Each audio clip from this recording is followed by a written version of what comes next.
From every mountain and valley the world over are flowers and plants of simple beauty. Some hold a natural wonder, chemicals that soothe pain and inspire euphoria.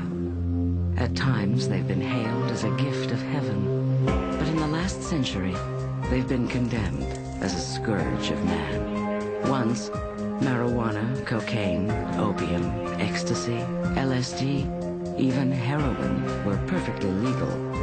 Today, they compel a war on drugs. Did these plants and drugs change? Or did we? Drugs are menacing our society. It's like a 5-hour orgasm. Used wisely can produce the greatest ecstasy that man knows.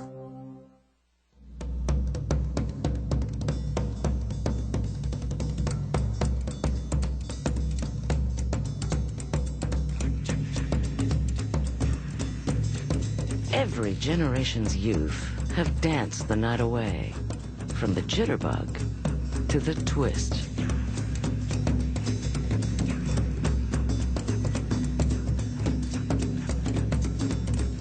Part of the adventure of the youthful rite of passage often involves the use of illegal drugs, from spiked punch to marijuana and LSD.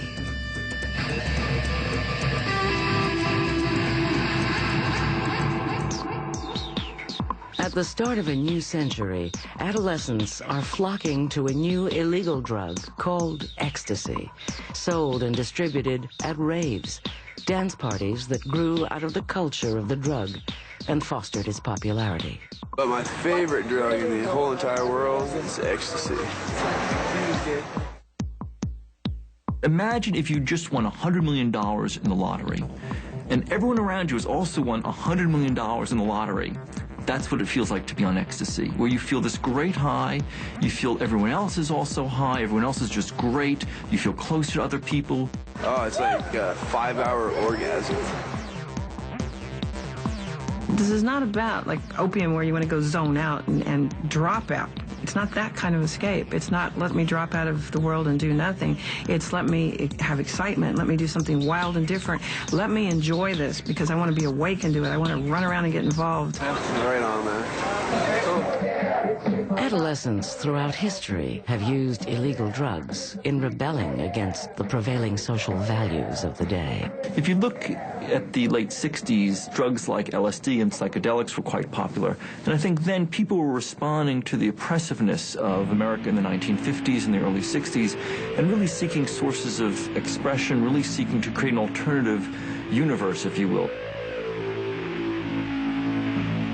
Just as LSD, marijuana, and Woodstock unite a generation, experts say ecstasy and the rave scene act as a glue for millions of savvy middle-class kids seeking an escape from the isolation, alienation, and loneliness of the modern day. For $25 to $40 a pill, ecstasy users can purchase an increased sense of intimacy. They call it the love drug, and it's not really about that at these crowds. It's not about sex. It's about family and being close and being together. That sense of emotional well-being is nothing more than a chemical reaction inside the brain. Ecstasy stimulates the discharge of serotonin, which affects mood, energy, and emotion. Normally what happens, a little bit of serotonin gets released at a time. In fact, antidepressants such as Prozac and Zoloft and Paxil also act on serotonin.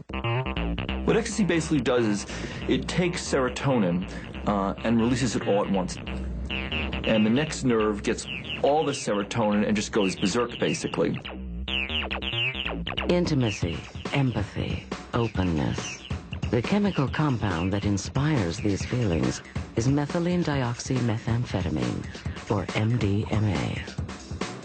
Though not physically addictive, it could cause psychological dependence. An average 100 milligram dose lasts between 6 to 10 hours.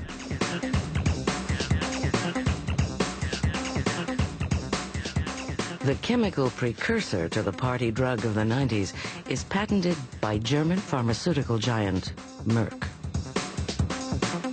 When Merck patented it, it was just one of a number of drugs, just that they thought may have other drugs that could be developed from it at some point in the future that might have effects on the brain. But this is World War I, and the Germans must focus on drugs for the war effort. With Germany's defeat, MDMA and every other patented drug is turned over to the Allies as a spoil of war. Its existence is lost from memory until the Cold War compels the Pentagon to re-examine its potential for national defense. In 1953, the U.S. Army began to experiment with ecstasy in animals, dogs, guinea pigs, monkeys, to see whether it might have use in chemical warfare. Again, the drug was then dropped for a while. The love drug does nothing of use for war, but the compound still exists.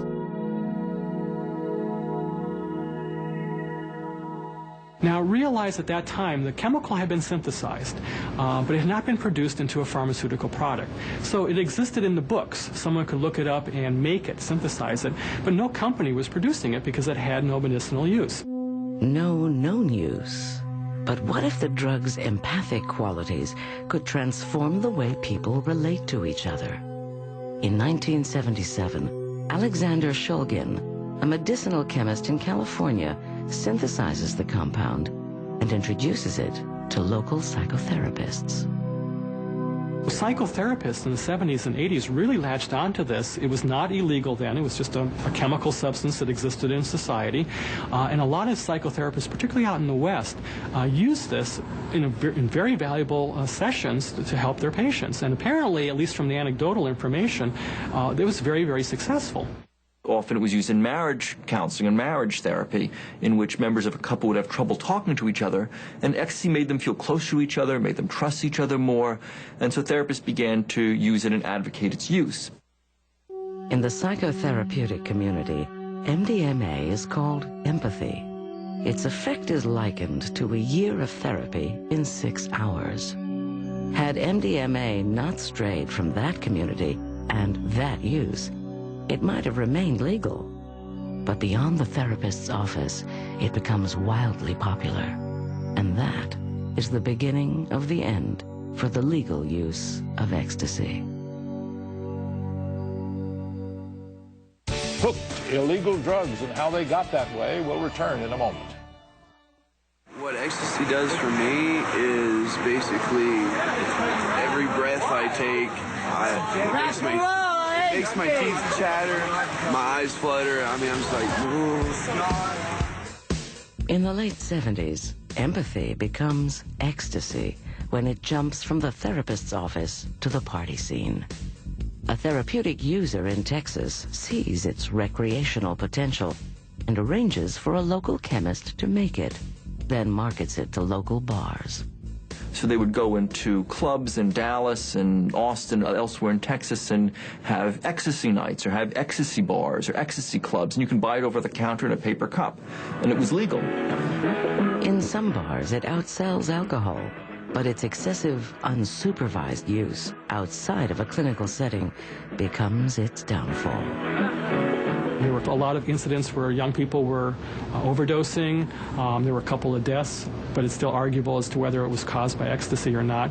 And just the general sense of use, that more and more people are using it in this party scene and having a good time. But having a good time is the result of serotonin flooding the brain.